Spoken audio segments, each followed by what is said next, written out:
Welcome to WYCD Wicked. That stands for What You Can Do. How are you all doing tonight? Good to see you.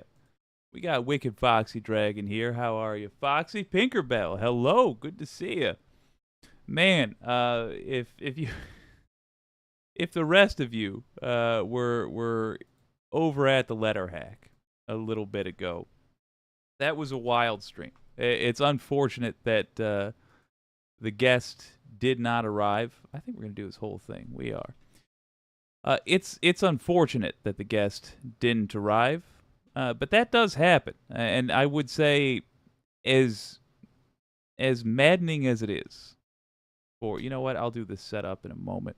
As maddening as it is to be the host in such a situation, it's hectic, man, and the silliest things cause this to happen. Like, you forget what time zone something is in. There's a chance that this fella right now is going, oh, Jesus, and scrambling to get in front of a webcam. You go on with life. Regardless, I thought Matt Strackbein handled that beautifully, and I enjoy watching a little old school Letter Hack, getting a glimpse into it. Well, hello there. Christy Z, good to see you. I tried to watch the Letter Hack, but it kept saying it was private when I clicked it. Oh boy, that's my bad. My dogs are goth, hello. Rex Trek, Boomer Toked, everything, evening all, ready to go. Wireless Mike, good to see you. We have a what do you call it? Recommendation from you that we're going to look at tonight. Deborah Kempthorne. Hey, everyone. I'm hopefully going to stay in the chat, but I am here. Well, good to see you, Deborah. Man, I've had a super exciting week, and the news portion of tonight's program is just going to be, well, first of all, it's going to be addressing that. I am not married. That's on my right hand. I'm just a fancy lad.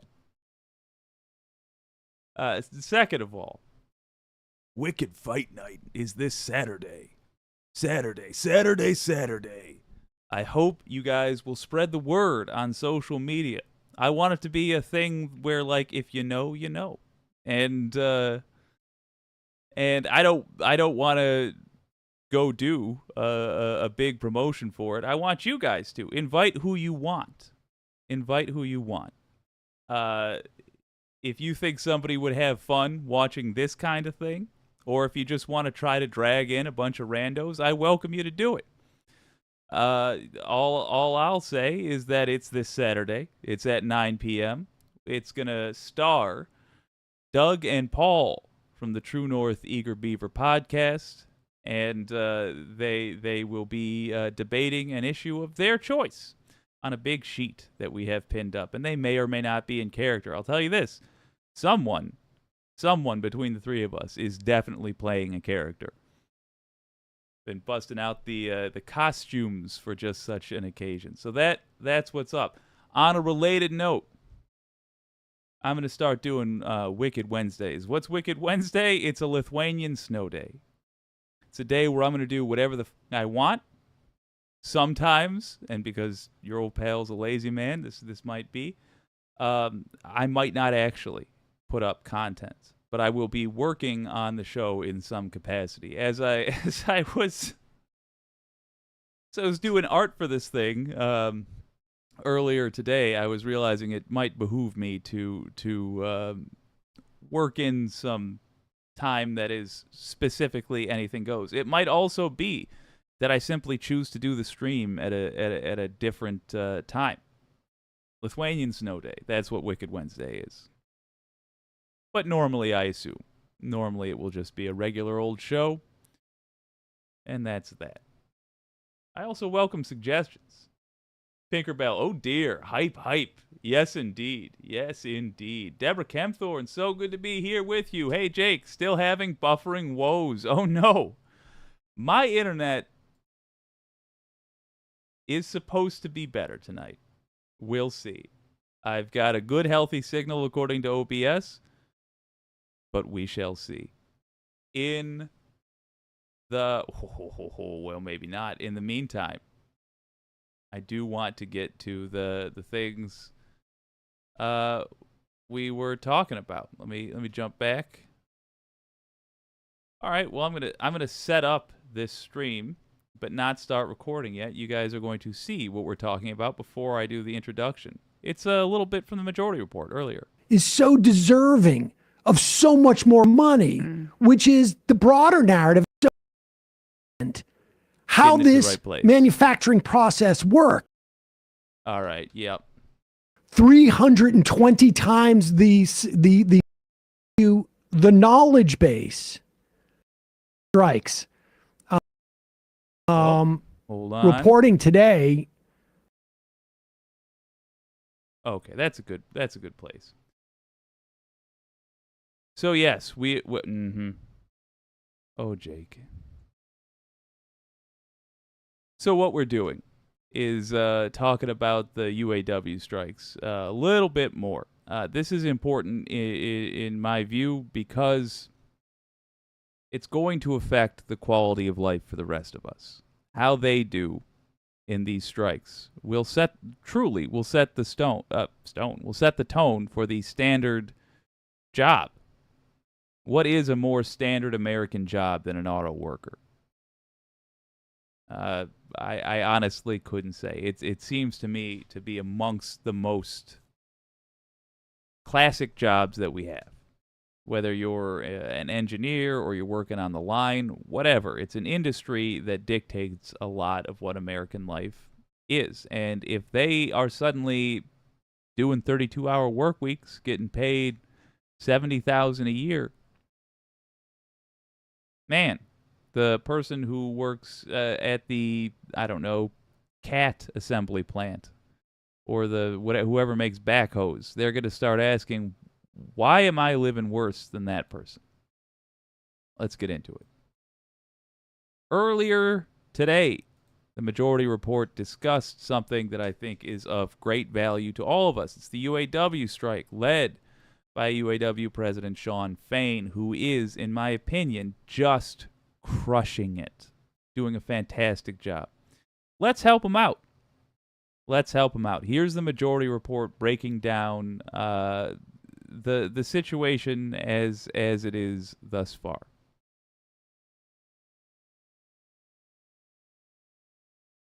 Friday, if they don't make significant progress, there are going to be more stand-up strikes. Reporting today was writing, I think it was was it in Business Insider, that showed that the car companies were so tripped up by where the strike was going to start. The Intercept. It was the Intercept. Sorry, it was the Intercept. Yeah. The car companies were so tripped up as to where the strikes were going to take place that they actually took factories offline.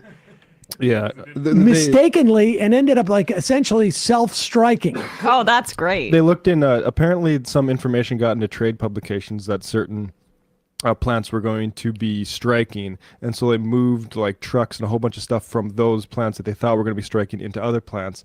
Those other plants turned out to be the ones that were striking, so now all of a sudden they had all the stuff they needed to work, and the ones that weren't striking didn't have anything they needed to do work anyway. And I'll tell you what really, I mean, aside from that being hilarious and obviously more effective for the union, but what it also shows you is it shows you the knowledge base that these workers have of these companies.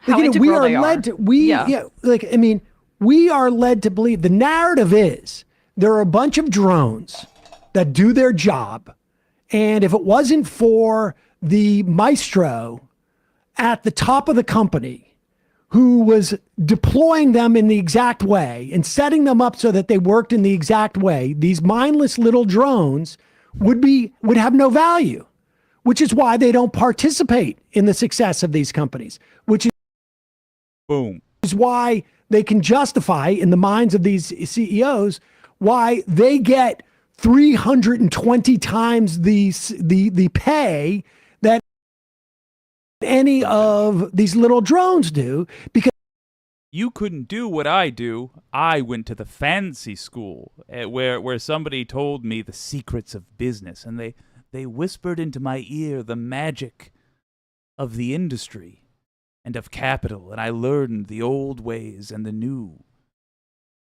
And this information was kept from you, your minds, simple working peasants. Your minds couldn't sustain themselves if they had to carry this information that I have, this heavy burden of the knowledge of how to run a company.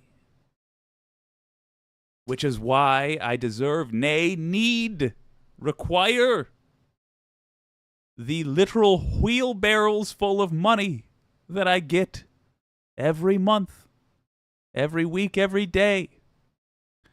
Why I have, instead of a bank vault, that warehouse full of crates from from one of those Indiana Jones movies, Raiders of the Lost Ark, but it's just full of gold bullion. I need that to deal with the weight of all the knowledge in my mind brain that you simple peasants couldn't fathom. That's what they would have us believe. Shawn Fain and the UAW, in conflict with them, are putting their knowledge to the test. And what? Oh, stick, move, dip, mix. Blicky, Mickey. Whipping their ass. Because they actually work for a living. And they know how the product is made. They know how the product is sold. They know how the product ships. They're familiar with the industry. Not a bunch of bullshit.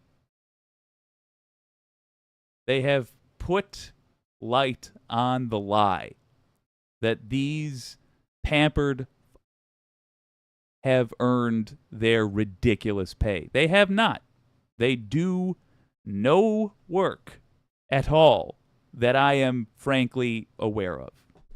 But if they do a job, it certainly is not a job that requires the compensation they get for it. The reason they get that compensation for it is because they have been allowed to take it. Hell yeah. Go, Shawn Fain. Take it back. Go, UAW. Take it back from these punks. Because they're the brains, and the other ones are sort of like the monkeys that are just told what to do. But one of the things that this illustrates, the fact that the union could outsmart the car companies in such a dramatic fashion. Like, not only can we tell you, fake you out as to where we're going to strike, we know how you're going to react to this because we understand how this manufacturing process works in a way that you don't even understand.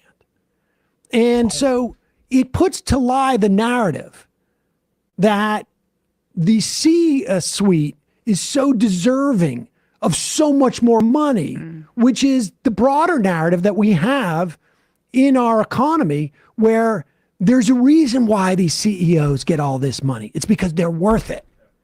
And really, the reason why these CEOs get this money is that they're in a club that basically pays all of its members. It's a very limited club.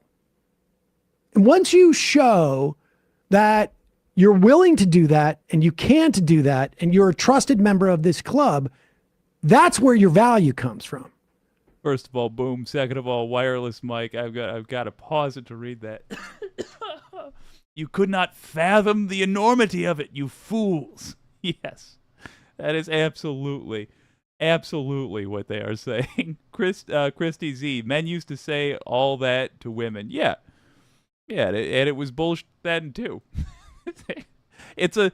Look, I will humanize these monsters in one way only. It's a very human thing to try to take more than you earn. Greed is a human thing, but when we acknowledge that, we also have to prepare for it.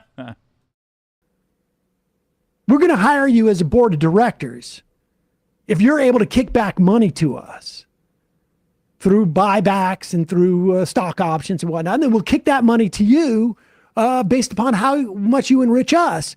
And in terms of the broader prospects of the company, those are second order issues. First order is, how does our little cottage industry embedded within that corporation work? Here is It's like 6 Shawn second Fain. clip, yeah. It's very quick. It's his first tweet, so I wasn't even sure this was actually. For the record, before they say it, let me underline this. I don't know that this is actually Shawn Fain's Twitter. They don't know that this is actually Shawn Fain's Twitter, but it's a fitting post. So there you go. It describes the situation. Actually, like a real Shawn Fain, because if you hover over him, Bradley, he's new to Twitter. But I've seen a lot of people but hover over that because he still only has like 5,000 followers. So I was unclear if this is definitely. Is it Shawn definitely Fain. him? But I mean, like Jonah Furman follows him. Like a lot of like the labor people seem to be acting as if he, did just start up Twitter to post All right, it. so this may or may not be from Shawn Fain, but the point is, they got a deadline at noon Friday, in which case these are going to roll out. And maybe it's not Shawn Fain, maybe it is, but this is the God bless you Twix or Twitter X or whatever it is. We can't really tell for sure, but this is the message. Yo, you about done? Tick tock, motherfucker. There you go. I don't know that movie. Yeah, I don't think that's the Hitman's Bodyguard. I don't think so. Yeah. Go out Yeah. to a picket line if you're in the area. There's one in Michigan, one in Tennessee. Where's the third one? Give a honk.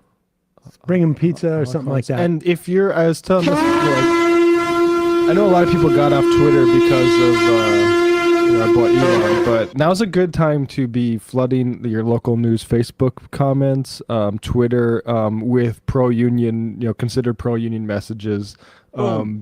Wait, that's important enough that we're gonna underline it in a moment. Mars Falcon has unfortunately cracked the code on this, though. He's pointed out that's actually Hollywood actor Samuel L. Jackson, not Shawn Fain. Oh well, still, a good message. All right, so Matt, super producer Matt Leck.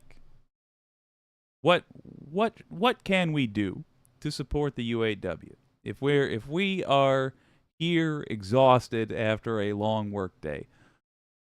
How can we generally lend our support? Twitter, with pro-union, your local news. Our boy Elon, but now's a good time to be flooding your local news Facebook comments, Twitter, with pro-union, considered pro-union messages, to flood the zone with this sort of stuff, because there's former digital producer here. Do that. At some point the news director will turn to the digital producer, or if it's a big station, digital producers, or if it's a huge station, the digital department, and they will say, what are people saying about this? Pop on to their Facebook. If you have a Facebook account, go on to your local news' Facebook account. Comment pro-union stuff. Go on to their Twitter. Comment pro-union stuff. Go on to anything they have. The stars of your local newscast will all, if it's a properly functioning station, they'll all have their own social media accounts, which they are told to maintain and to watch. Go on to their accounts. Drop some pro-union stuff. Just make it crystal clear to the people reporting on this that you're following this stuff and you give a damn, and above all else, you're on the side of the human beings, not the millionaires. I've seen my local news in North Dakota talking about it, and not a whole lot of comments on that stuff. And it's, important, except like crypto guys being weird about it. So like, it's good to flood the zone and support. So, after Sanders and Jeffries make appearances on the picket line for the UAW, the White House is contemplating going after, in the wake of the Cemex case, where we see the import of the National Labor Relations Board appointed by and so on and so forth. That's even worse than I thought. Oh, well, how about this? And we're recording the whole thing. Hey, VOD watchers, you get to see a little taste of what the live stream is like. Usually me knocking over the set multiple times during the show. Look, it sounds simple. It sounds like chirping into the wind, let's say. But it's really not. There are literally professions that revolve around monitoring local news social media content.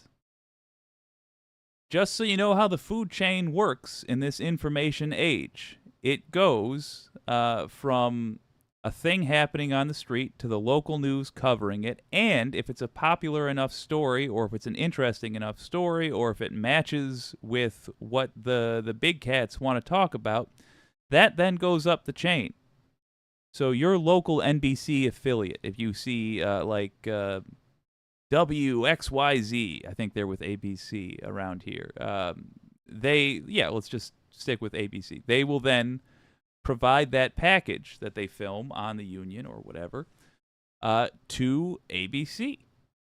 Or if it's an NBC affiliate, they'll provide whatever to NBC, and it's a mutually beneficial relationship. In exchange for that, just so you know, their channel, their local TV station, gets to play content made nationally. And that's how they go on going on. So you can affect the national narrative on this simply by leaving Facebook, Twitter, Instagram, whatever, comments. It's that easy. If you want to support these unions, I would recommend you do exactly that. Thank you, super producer Matt Leck. I will set aside my insane jealousy of what you do every day in order to give you the credit you earned on this one.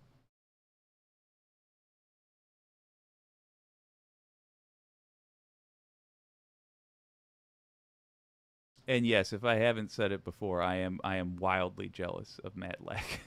Mars Falcon was just a glint of the 60s, but I see. Anti-corporatist, I wonder if we could get AOC or someone like that to champion them becoming cooperatives. Now that's intriguing. My news station, let me go back up. Wireless Mike, my news station has been covering it. Channel 5 is all over this kind of stuff, and I've been inviting local viewers, in the comments to come here to WYCD. I love it. Tell you what, Mike, let's have some fun with this. I'll go to them. It's social media. I will go on to their social media and comment on this. I'll be seeing you over at Channel 5. We've played them here before. Donald James, I watch too much live streams. Oh, my friend, but you are deeply appreciated. Your old pal Jake has the wild idea that this can turn into a business. Can't do that without y'all. And your money's appreciated, but your views are needed. So if we want to have a set that is more than 10 square feet, for example.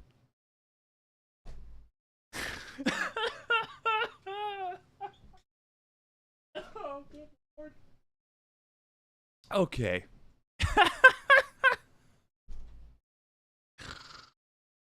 Oh, God. I'm laughing too hard at that. It's going to be... going to ruin the opening. You know what?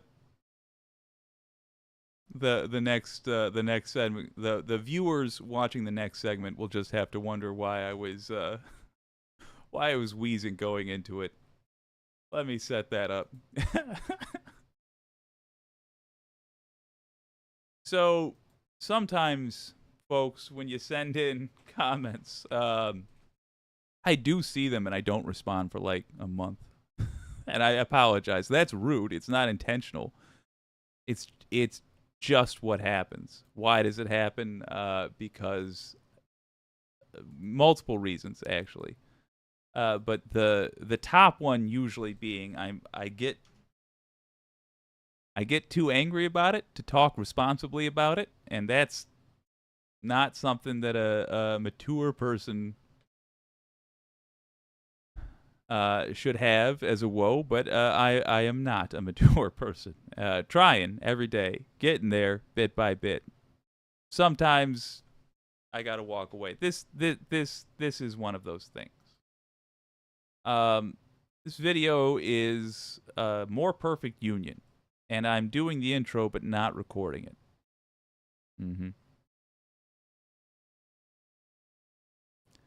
Thank you, Wireless Mike, for the recommendation. This is a More Perfect Union, and they are discussing how you and I, brace yourselves, pay for the private jets of rich filth. Now, I am willing for a lot of the celebrities that make our lives a little bit more interesting by being professionally interesting people. I'm willing to believe that they are simply living in ignorance. But they're still filth. I mean, they're allowed to be. They're allowed to be.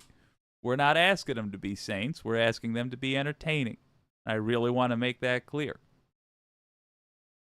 But we need to define what behavior they can engage in with their millions and millions. Doing stuff with their own money, that's fine, I feel. But playing with our money, that's got to be the line. Taking those pictures of, oh, I'm relaxing in a private jet. Don't I live well? On our dime? You're supposed to be taking those pictures because you've been so successful being a pretty person or singing good or whatever you do that the excess that you have left over from that affords the private jet. Not what you can bleed from our labor. Let's have a look at More Perfect Union. Remember when Taylor Swift was all over your For You page for this? So it just came out that Taylor Swift has used her private jet to take 170 trips this year. Her plane racked up more CO2 emissions in 7 months than 1,100 average people would put out in a year. This is the biggest polluter by jet planes in a year when she's not even touring. Well, it's way worse. Okay, hold on. I got to appreciate a video that comes out the gate with this bitch. Like, that's fantastic. Okay, so how is it that we're paying? So they're establishing that it's not good generally to take a private jet. And by the way, these people should have known that. What I think they didn't know, maybe, was that we were paying for it. Let's let this Jonathan Taylor Thomas fella tell us how it is they're paying for it. Worse than you thought. All those little trips you see celebs like Taylor Swift, Kim Kardashian, and Jay-Z take on their luxurious private jets are being subsidized by you. Yes, really. Private jets make up approximately 1 out of every 6 flights handled by the Federal Aviation Administration, or the FAA. But they contribute just 2% of the taxes that go towards the fund that helps improve airports and the airway system for all. Now, wait a minute. Because on my first watch, I didn't quite catch that. Let me say it again. They make up 1 in 6 flights. 1 in 6. I know they're not carrying as many people, but they're taking up space on the runway. You're waiting for them. 1 in 6 flights. They are adding a hell of a lot to the problems that we the people are going to have to solve with those 1 in 6 flights as well. And they pay just 2% of the taxes that help improve yada yada, that make air travel possible. that takes care of the things that the government needs to take care of because we can't be playing games with it. They only are required to fund 2%. Why, yet again, are the rich paying a smaller percentage than we are? The people who need it least, they should be paying effing 30% at a minimum. 40%. If that means they have to take less private jets, I guess you weren't rich after all. You were just stealing from us. This bitch. All of us. Meanwhile, commercial passengers like you and I finance about 70% of the tax revenue for that same fund. 2% for the Kincaid's. Best, most exciting part of the plane is it's all cashmere. 70%. Oh. Let me take another whack at phrasing that. You, rich person on the private jet with your Instagram, you are not private jet rich. You're not rich enough to afford a private jet. You're just rich enough to be able to get in on the con where we pay for your private jet. There it is. For us. Why the discrepancy? Commercial passengers pay a 7.5% tax on the price of each ticket they buy, in addition to a facility charge of $4.50 per ticket. So an hour-long flight with 100 passengers on board, paying $100 a ticket, for example's sake, would generate $1,200 for the FAA's Airport and Airways Trust Fund. Private jet owners and flyers, on the other hand, pay a tax on jet fuel for each flight, about 22 cents a gallon. So a mid-sized private jet that burns a conservative 200 gallons of jet fuel for an hour-long flight will pay just $44 to the FAA's fund. So how have the richest among us snagged such a sweet deal, the same way they always do? I have money. The largest player in the private jet lobby, the National Business Aviation Association, has spent an average of $2.4 million each year since 2008 lobbying the federal government, primarily for tax giveaways like this one. That's how we got into a situation where Elon Musk, with a net worth of over $230 billion, can take 171 private flights, emit 2,112 tons of carbon emissions, and pay less in taxes for flying in 1 year than we do for flying commercially just a few times a year. So obviously. So just to be clear, that was one effing guy. Because we just let them do whatever they want.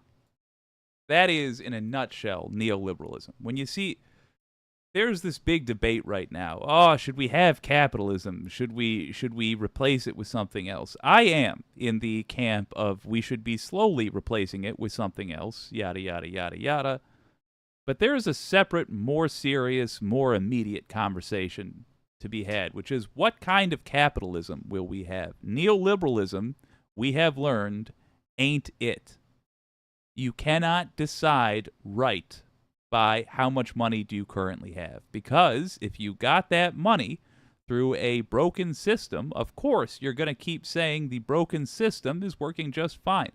The whole point of capitalism, at least in the United States, when it was pitched to us, was that it would be well-regulated. It has to be well-regulated capitalism. Neoliberalism, let me take another whack at that word. Neoliberalism advocates for the deregulation of capital at every turn. All that means is no laws on the rich. That's literally all deregulation of capital means. No laws on business practices whatsoever if they can get away with it. And it's an utter disgrace. We're taking a lot more than we're giving. And that leads back to my contention that we should be paying more taxes. It ought to hurt. That's Stephen Prince. He's selling his private jet after reading a joint report by the Institute for Policy Studies and the Patriotic Millionaires about how bad private flying is for the environment and the public at large. All right. You hear that? Don't measure him for a guillotine. Oh my God, I almost had it. Don't measure him for a guillotine. Just him. This one, on the other hand.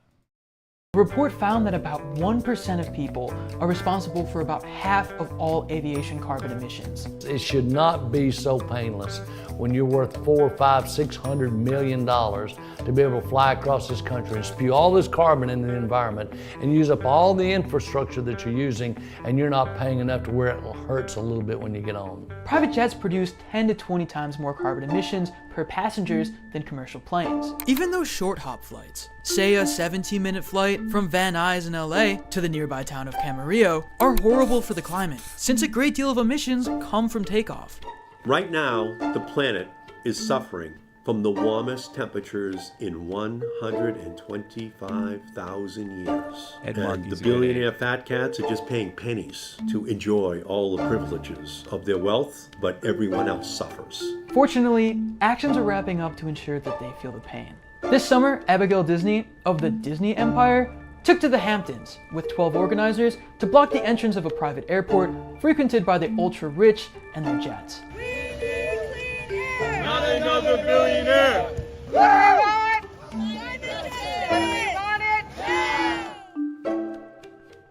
Over in Washington, Senator Ed Markey is advancing a bill called the Fat Cat Act to make sure that wealthy private jet flyers pay their fair share of taxes. It would increase fuel taxes on private jet travel from the current measly 22 cents per gallon to $1.95 per gallon, a 9-fold increase that would help fund additional green infrastructure. And that fund will create hundreds of millions of dollars, which we could then use for environmental justice. We could use it for air quality monitoring. That's a environmental justice. We could use it for air quality. That's a devastating image right there, isn't it?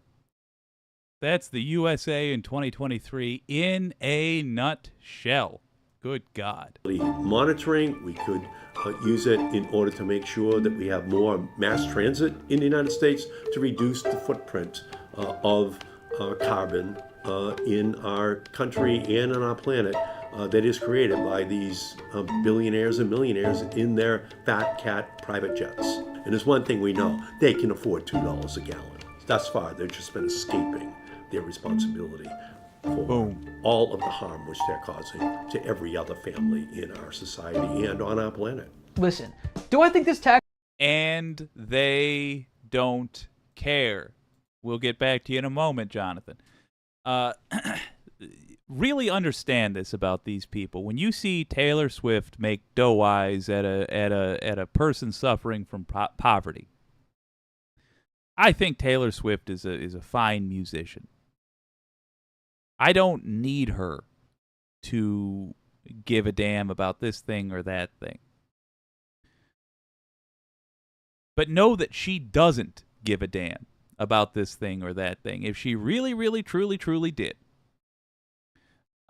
she would take the time to sit down and question some of this stuff from time to time. She wouldn't mind sitting next to you on a plane, for example. That wouldn't be an impossible ask of her. When a celebrity like this, let's not harp on only Taylor Swift. This is most celebrities. When one of these folks, brings up a kid suffering from feline AIDS or whatever awful thing is going to end their life prematurely, they'll give that kid a nice send-off if they can, and I applaud them for it. But understand, it's because they were told that kid exists. And they were asked point blank, can you do something about it? Good for them there, but that's how they think. They're not thinking about what kind of world are we building together? What do I do every day? What mundane things am I doing? What do I do a little bit all the time that's wrecking this place up? And if you think that they would lift their lip at the idea of getting on a gross bus or train, or if you're thinking like, I don't want to take public transit,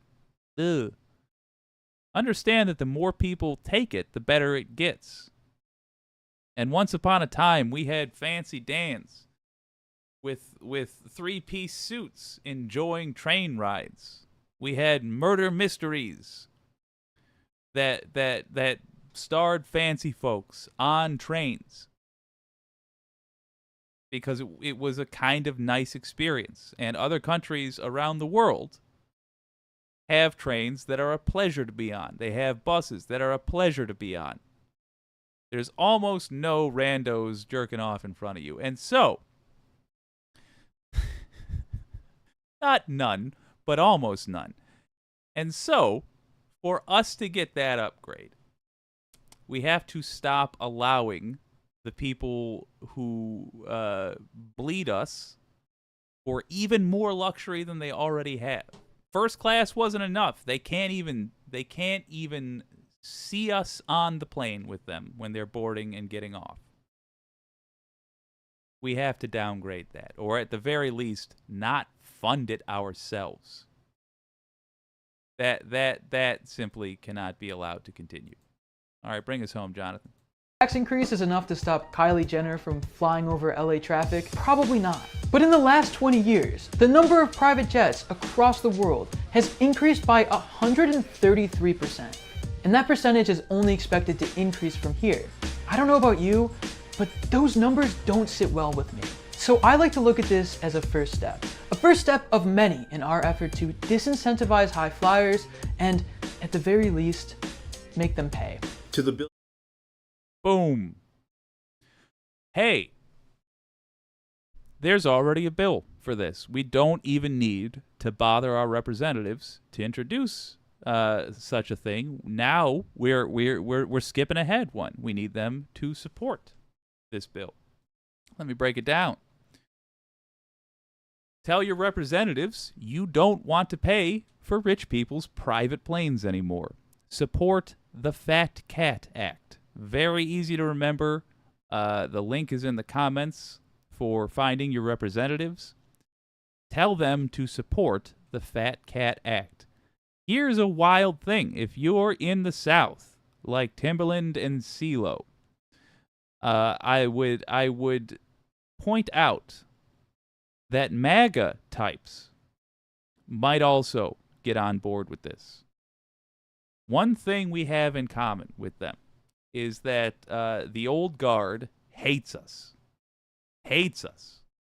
and everything we're about. Now, I also hate MAGA and almost everything they're about. Whoopsie. And almost everything they're about.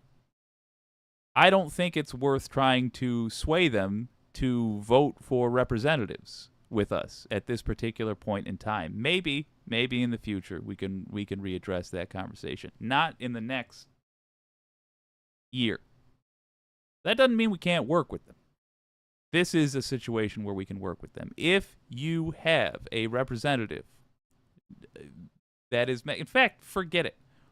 Whatever the political persuasion of your representative is, I highly recommend telling them to support the Fat Cat Act. So even if they don't, even if they ultimately decide to lick the boots that are stepping on the rest of our necks, they know we see them.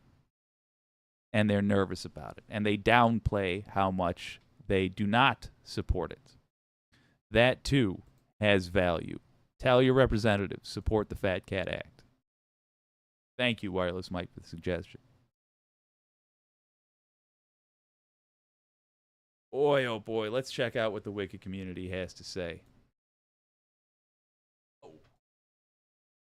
Groove Dragon, tax the rich, feed the poor, till there are no poor no more. Hell yeah. Donald James, damn straight, Jake. Newsom better be doing something about it. He's been doing good lately, signing some progressive bills. I think he understands which way the wind is blowing. He's a young politician, and he wants to be the president. And he knows that pleasing us is a necessary way to get there. Wireless Mike, NASA is producing a solid-state battery for commercial aircraft, all-electric planes. Hell yes, hell yes. I love it. Environmental Coffee House, great to see you. If you don't watch her channel, she puts together great movies great presentations centering around, as you can imagine, coffee. Christy Z, that is a huge issue, and I interviewed an energy expert about that. Styx, Dragon, Karen, hello. Talk about, oh yes, Christy Z, Environmental Coffee House, talk about a bubble burster. Yeah. That, oh God, that movie you played last night, that you made and played last night was, terrifying, but funny in a sardonic way. Ooh, Mars Falcon, where you at? Tao and Jack, good to see you. I hate that we have to clean up after our predecessors who failed us. It irks me that climate change has been politicized. It is stupid that people have to die for corporations' comfort. Boy, I make points like that for a living, and I have never made that point better. Yeah, it is sad that we have to die for the comfort of corporations. That's it exactly. Well put. Well, folks, on that high note, I am going to unwind. I'm going to shut it down. I want to remind you that Fight Night, Wicked Fight Night, is this Saturday, in the Wicked Thunderdome. We got to think of, all right, tell me what the stadium name is. I'll put up a post on the channel and on Facebook later. Tell me what we should call our fictitious stadium where this is going to happen. God bless the True North Eager Beaver podcast for going along with our shenanigans. And I hope to see you there. I am likely taking tomorrow off. If I do a stream, it will not be at the normal time. It'll be random, etc., etc. Because I need to make sure this is good. I gotta clean the place up. The old Thunderdome up. My God, I got to clean the old Thunderdome up because we're having guests over. All right, I will talk to you then. Thank you so much for joining me. This has been WYCD Wicked. That stands for What You Can Do. My name's Jake.